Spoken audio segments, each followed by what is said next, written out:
Halo semuanya, selamat datang di vlog saya. Yes, akhirnya juga udah banyak yang nanya mana sih video Q&A-nya, dan kali ini saya buatkan video Q&A-nya. Sebenarnya saya buatkan video Q&A udah cukup lama, udah mungkin 4 minggu yang lalu. Tapi mohon maaf karena beberapa minggu kemarin ini saya agak sibuk sehingga saya nggak begitu sempat untuk buatkan video Q&A, dan kali ini baru sempat saya buatkan video Q&A-nya.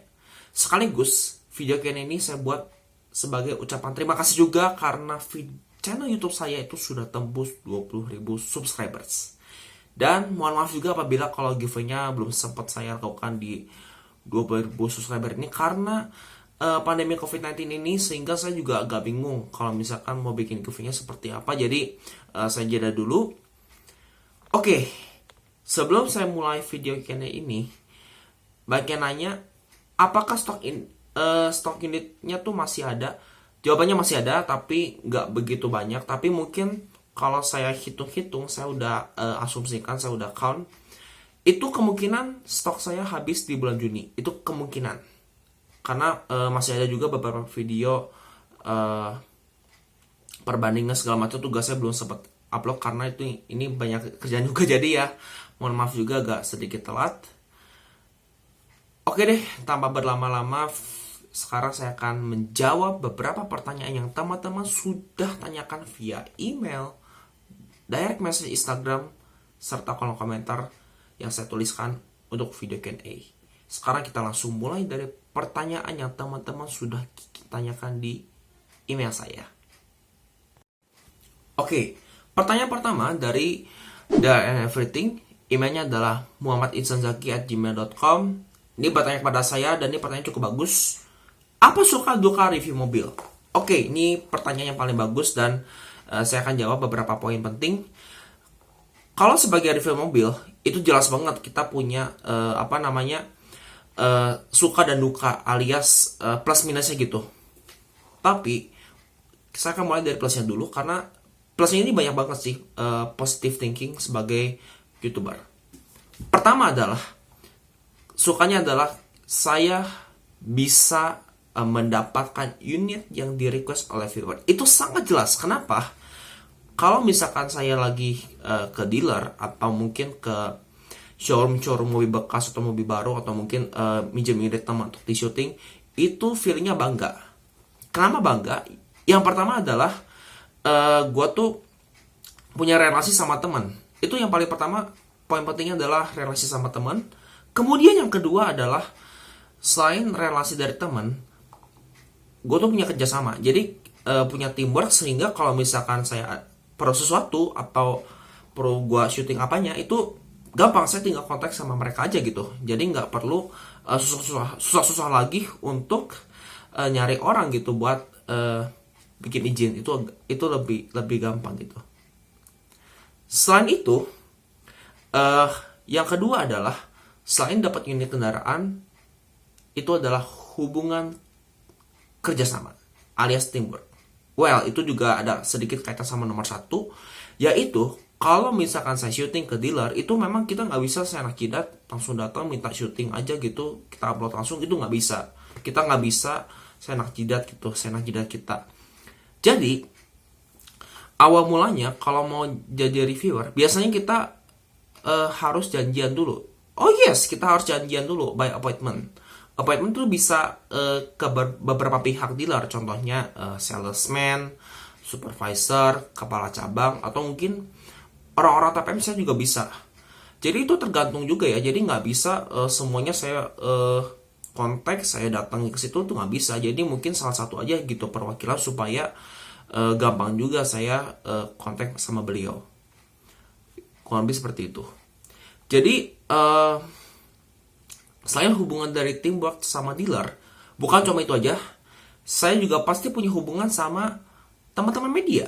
Oh iya, jelas. Jadi maksudnya itu adalah hubungan sama content creator lain yang hubungannya sama otomotif. Itu jelas juga, karena mungkin kalau kita pengen komparasi, pengen pengen kerjasama, pengen bareng syuting, itu saya juga pastinya perlu itu juga dong, perlu hubungan sama teman, atau hubungan baik sama media atau rekan-rekan, sehingga kalau misalkan ada sesuatu apapun, saya juga tinggal ini aja, tinggal chatting sama mereka gitu. Itu yang paling penting. Lantas selain itu, selain hubungan teamwork sama mendapat unit, yang ketiga adalah perasaan. Ya, perasaannya juga pasti bangga dong, karena kalau sebagai content creator juga feeling bangga tuh, gue tuh senang kalau misalkan udah dapat unitnya, tinggal kita tunggu aja publishnya sehari apa, hari ke depan apa, itu kurang lebih seperti itu. Tapi bukan cuma suka, karena sebagai content creator juga pasti kita ada dukanya, alias hal yang perlu diperbaiki.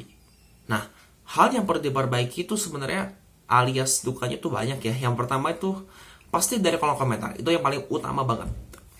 Komentar-komentar viewer atau netizen kadang gimana ya, mungkin kita lihat itu kadang ada yang bilang negatif atau bilang apa, itu biasanya tuh sering banget kejadian di beberapa content creator juga, termasuk saya juga. Pasti ada juga teman-teman atau mungkin netizen berkomentar negatif.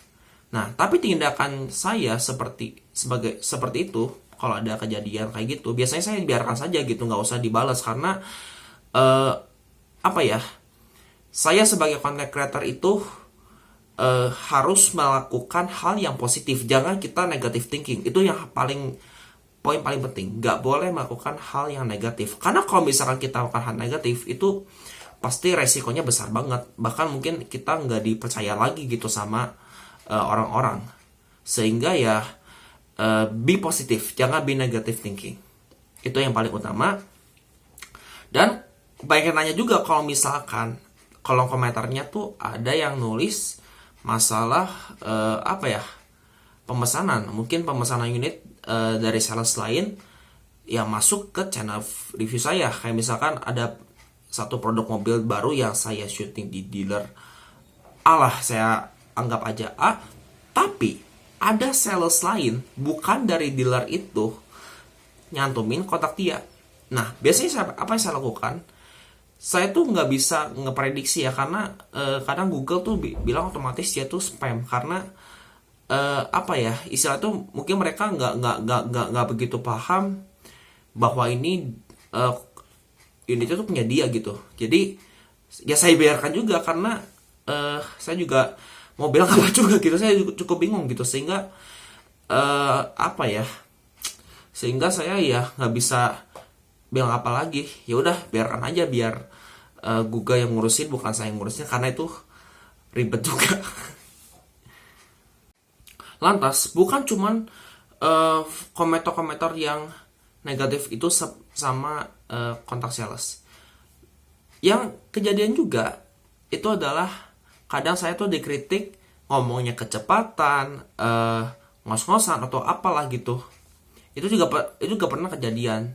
Dan memang kalau saya sendiri sebagai content creator itu bikin video tuh, saya pengen itu PJS, alias padat, jelas, dan singkat, sehingga viewer itu biar ngeliat itu enak gitu, ngeliatnya enak, cukup paham, mungkin bisa melihatnya secara detail. Itulah utamanya. Tapi kalau misalkan video mobil tersebut itu fiturnya agak banyak, agak ribet, itu biasanya saya cukup lama, sehingga viewer juga bisa memahami itu isinya apa gitu. Kayak contoh aja Mercy E-Class juga saya syutingnya cukup lama, karena banyak sekali fitur-fitur yang perlu saya jelaskan dan dipahami, supaya mungkin calon pembeli atau viewer tuh bisa memahami itu isinya apa. Itu biasanya saya buatnya agak lama, mungkin lebih dari 20 menit, bahkan bisa mungkin setengah jam kalau fiturnya tuh berlimpahnya luar biasa. Itu yang paling utama. Tapi kalau untuk masalah kritikan itu, saya thank you kalau teman-teman udah ngasih masukan. Kalau misalkan ngomong saya kecepatan, ngos-ngos atau segala macam, itu biasanya saya sedikit saya perbaiki, mungkin biar syutingnya ngomongnya nggak kecepatan, yang penting jelas, singkat, dan padat. Jadi biar enak aja gitu.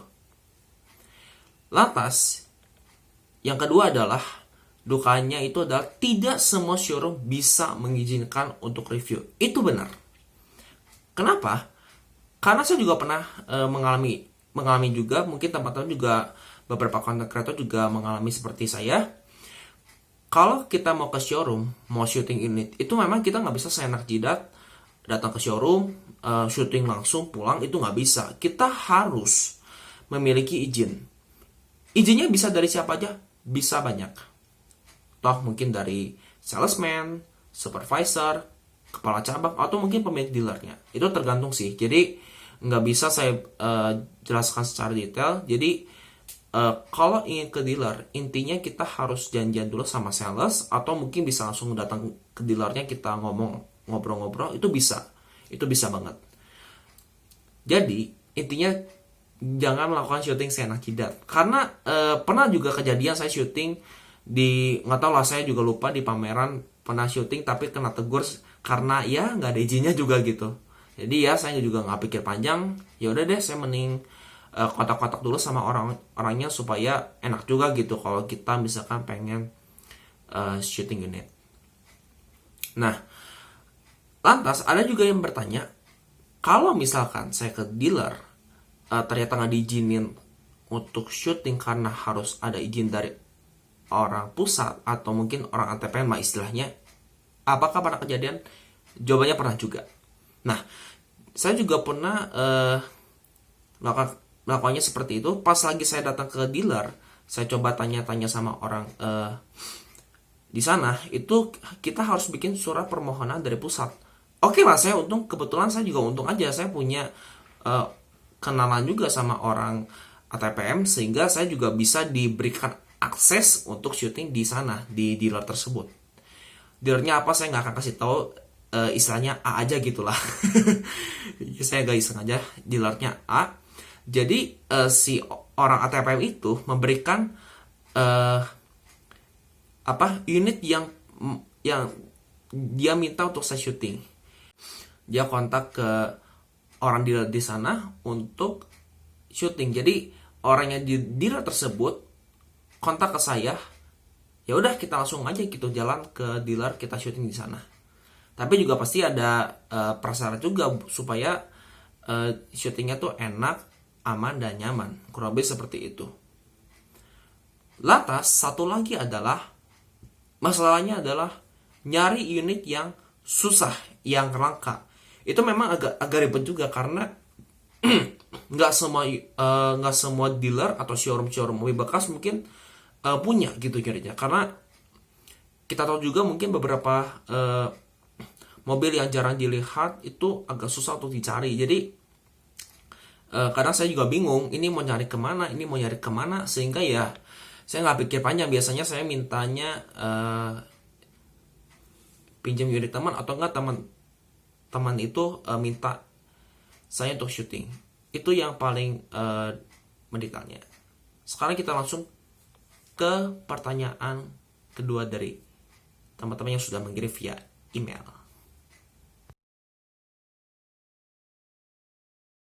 Pertanyaan kedua dari email Devi Ramalwati. Ini bertanya, Kak, ada mobil Avanza G tahun 2025 nggak? Ini sebenarnya mungkin bertanya masalah ini ya, masalah unitnya udah diinjektur belum. Itu sebenarnya belum ada sama sekali, karena unit injektur Avanza itu yang sering saya lakukan itu yang generasi kedua. Generasi pertama udah, tapi nggak semua tipe yang udah saya syuting itu baru tipe G sama tipe S. Tapi itu yang udah facelift terakhir ya, sebelum ganti generasi kedua. Tapi kalau awal-awal mungkin kalau misalkan ada yang punya unitnya untuk wilayah Bandung terutama, kalian bisa langsung kontak aja via email saya. Langsung ke pertanyaan ketiga. Ini dari Moave, emailnya adalah rino.tiger@gmail.com. Dia bertanya cukup banyak pertanyaan, tapi mohon maaf tidak bisa semua saya jawab karena ada pertanyaan yang tidak sesuai kriteria yang saya buat. Nomor 1, ini pertanyaannya berapa tahan kamu dan ulang tahun. Ini saya agak bingung juga pertanyaan seperti apa. Mohon maaf, saya akan skip, langsung ke nomor 2 aja. Apa mobil favorit yang top 1? Yang top 1 sebenarnya banyak juga sih. Mobil favorit juga yang saya rasakan, yang saya feeling itu, yang paling saya suka adalah Ford Mustang yang soft top, serta Toyota Supra GR.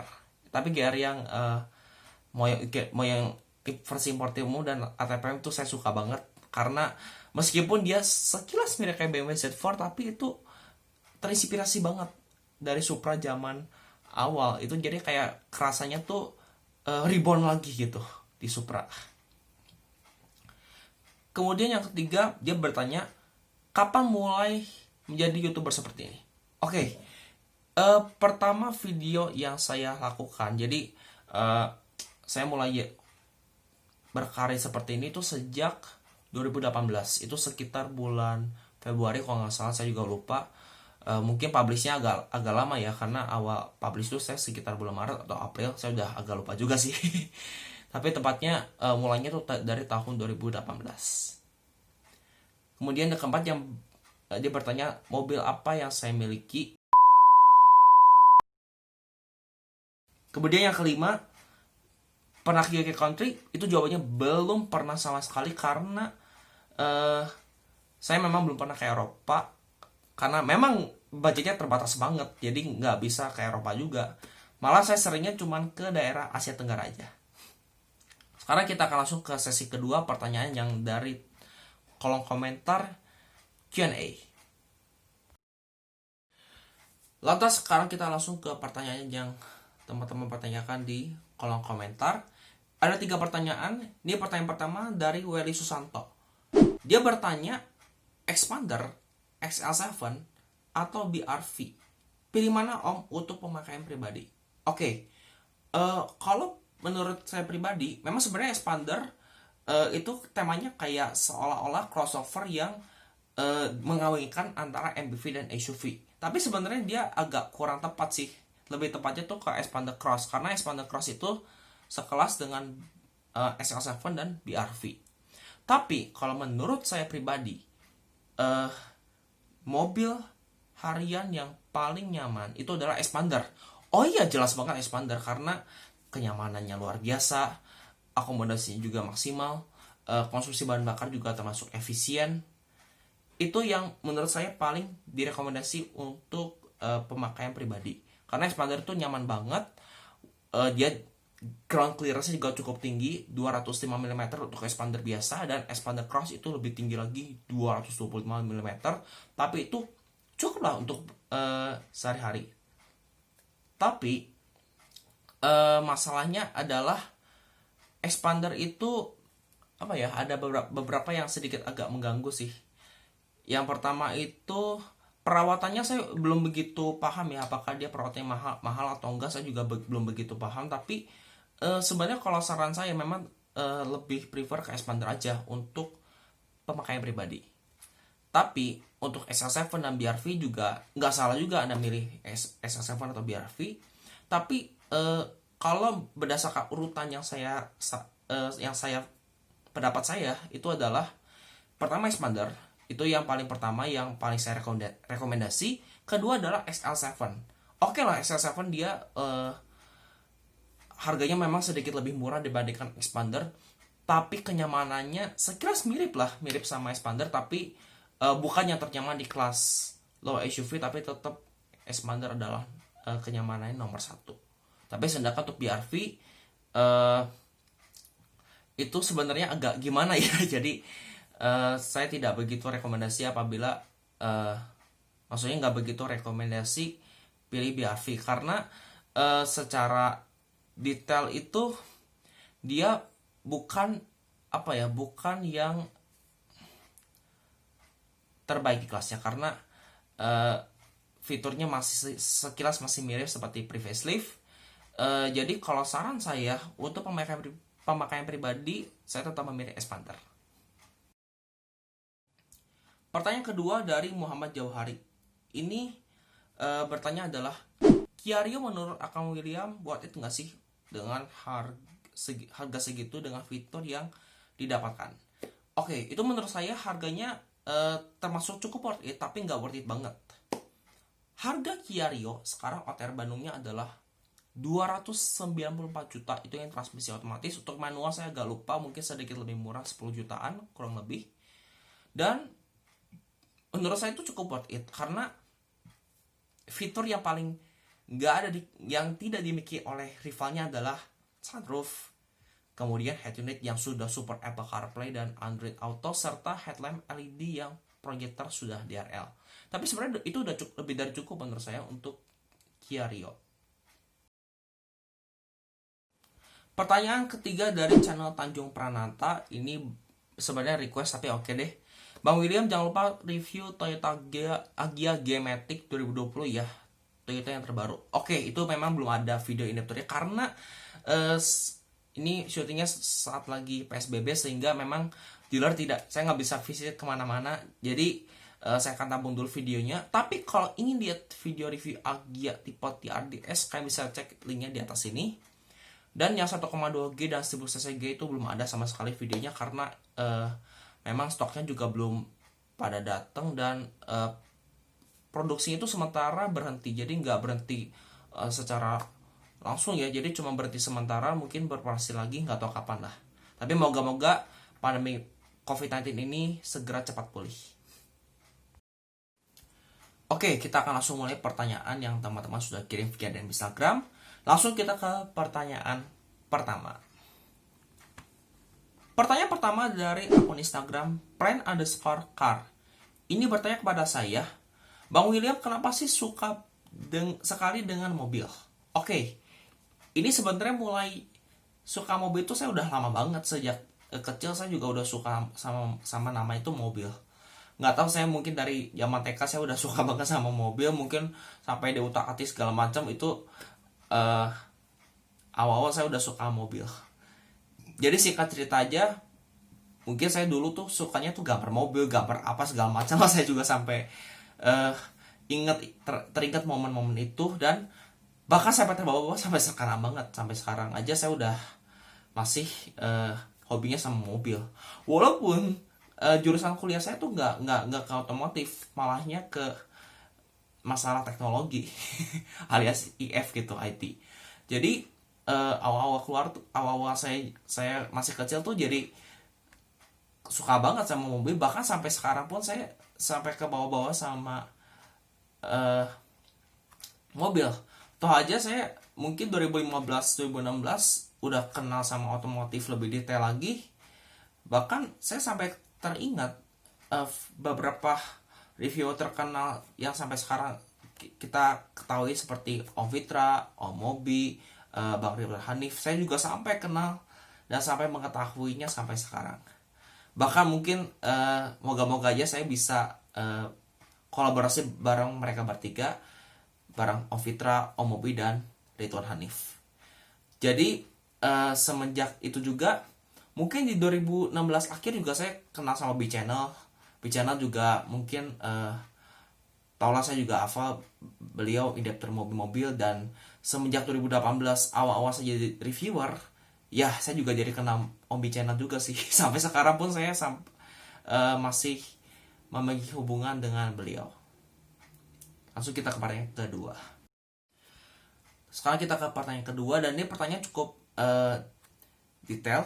Ini dari akun Instagram redm85. Ini bertanya kepada saya, ini pendapat saya. Mau tanya dong Om, menurut pendapat pribadi Om William, apa yang membuat penjualan mobil segmen big SUV Toyota All New Fortuner lebih laku dibandingkan Mitsubishi All New Pajero Sport untuk pasar Indonesia? Padahal sebelumnya All New Pajero Sport dikatakan mampu mengungguli penjualan All New Fortuner, tetapi belakangan ini All New Fortuner berhasil mengambil tahtanya kembali sebagai big SUV terlaku di Indonesia. Oke, ini sebenarnya pendapat yang cukup bingung juga sih pertanyaannya, kenapa Pajero Fortuner itu lebih laku dari Pajero Sport. Sebenarnya secara real time itu gak seterusnya tuh Fortuner laku. Jadi kadang beberapa bulan mungkin Pajero Sport nyusul Fortuner, kadang Fortuner nyusul Pajero Sport. Itu sebenarnya dari durability mobil. Dari suatu durability mobil itu bisa mempengaruhi penjualan. Walaupun kita lihat tuh Fortuner fiturnya tuh tidak selengkap Pajero Sport. Maksudnya fitur keselamatannya, bukan fitur pendukung di dalam mobil. Karena fitur pendukung di dalam mobil di Fortuner dan Pajero Sport itu sekilas hampir sama. kadang Pajero Sport unggulnya di ini, Fortuner unggulnya di ini, itu saing bersaing gitu istilahnya. Tapi kenapa Fortuner bisa lebih laku dari Pajero Sport? Jawabannya adalah simple. Itu adalah durability dan brand, suatu brand. Yes, karena kalau Toyota kita udah paham tuh terkenal banget dari awal sampai sekarang pun dia itu adalah penjualan nomor satu di dunia, sehingga Fortuner itu bisa menjadi terlaris. Bahkan mungkin di akhir-akhir ini saya baca itu Fortuner masih sedikit mengungguli Pajero Sport, walaupun selisihnya tuh nggak begitu jauh. Jadi penjualan segmen medium SUV and the frame itu seringnya tuh paling laku tuh Pajero Sport atau enggak Fortuner. Tapi yang paling sering laris itu adalah Fortuner, karena itu saya udah jelaskan adalah durability-nya. Langsung kita ke pertanyaan berikutnya. Pertanyaan ketiga dari akun Instagram Zulhamzah 1229. Ini sebenarnya request, oke. Bang William tolong review Agya facelift 1.0 GMT 2020. Oke, itu juga kebetulan mendapat itu juga mencakup pertanyaan yang di kolom komentar sebelumnya. Memang Agya facelift terbaru saya belum ada sama sekali, kecuali tipe TRDS, karena TRDS saya udah buatkan videonya terlebih dahulu. Bahkan itu syutingnya juga sebelum launching produknya, dan itu responnya cukup lumayan banyak ya untuk yang view itu. Moga-moga tipe 1.0G dan 1.2G itu juga bisa lebih cepat datang dan segera bisa saya syuting. Tapi nggak tahu, mungkin di Bandung harusnya tuh udah ada di unitnya. Ini adalah pertanyaan terakhir dari teman-teman yang kirim di DM Instagram. Oke, ini dari akun Instagram c.aoy. Dia memang pertanyaan cukup banyak, tapi oke, nggak apa-apa, kita jawab aja satu persatu. Pertanyaan pertama adalah kenapa pilih Innova dibandingkan Expander atau Cortez? Oke, komentarnya ini sebenarnya mencakup salah satu pertanyaan sebelumnya. Kenapa saya memilih Innova Reborn dibanding Expander atau Cortez? Innova Reborn itu sebenarnya saya suka tuh karena sudah terkenal dari zaman Kijang generasi pertama. Karena kita tahu Kijang itu sebenarnya artinya itu adalah kerjasama Indonesia Jepang. Itu saya nggak tahu dapat istilahnya dari mana jadi Kijang atau istilah dari kepala Kijang, saya nggak tahu. Jadi ini juga singkat cerita, Innova tuh saya juga udah pernah punya sejak generasi pertama. Maksudnya generasi pertama Kijang Innova ya, bukan Kijang kotak, itu bukan. Kijang Innova generasi pertama saya udah punya, itu udah semenjak 2013-2018 kalau nggak salah, itu udah sekarang udah terjual diganti Innova Reborn. Karena alasannya satu, dia tuh durability-nya luar biasa, awet, dan itu nggak rewel. Mobil itu nggak rewel, dan part-part yang perlu diganti itu sangat minimalis, dan saya juga udah percaya itu pasti mobilnya bakal tahan lama dan awet. Kenapa nggak pilih Expander atau Cortez? Alasannya simpel. Kalau Expander dibanding dengan Innova Reborn, itu bukan masalah build quality, itu tidak. Tapi masalahnya adalah kelasnya tuh agak kagok. Maksudnya tuh nanggung. Low MPV ke medium MPV itu tanggung banget. Walaupun oke lah harga selisihnya sedikit jauh, sekitar 100 juta lebih, itu nggak masalah bagi saya. Karena Innova tuh kita udah kenal. Bahkan dipakai sampai kendaraan operasional pun tuh ada. Di jalan raya tuh pun pasti ada. Pasti sering ketemu sama namanya Kijang. Itu yang bikin saya memilih Innova Reborn. Tapi kalau dibandingkan dengan Wuling Cortez, Cortez itu sebenarnya saya juga suka sama Cortez. Karena harganya murah, terjangkau gitu maksudnya. Fiturnya luar biasa banyak. Tapi alasan kenapa saya memilih Innova Reborn dibandingkan Cortez, jawabannya adalah masalahnya transmisinya yang tidak begitu saya sukai. Karena Innova Reborn yang saya miliki itu adalah keluarga saya miliki itu 2018. Jadi belum keluar Cortez Turbo yang transmisinya CVT, mesinnya 1500 cc dengan turbo, itu belum ada, belum keluar. Jadi pas saya punya Innova itu yang Reborn tipe GD Matic 2018, itu masih ada saingan, itu adalah Cortez 1.8L. Sebenarnya oke sih cc-nya kecil, tapi masalahnya adalah transmisinya tuh AMT alias Automatic Manual Transmission, atau dikenal lagi transmisinya tuh AGS, Automatic Gear Shift Transmission. Itu saya tuh gak begitu nggak begitu suka dengan transmisi AGS, karena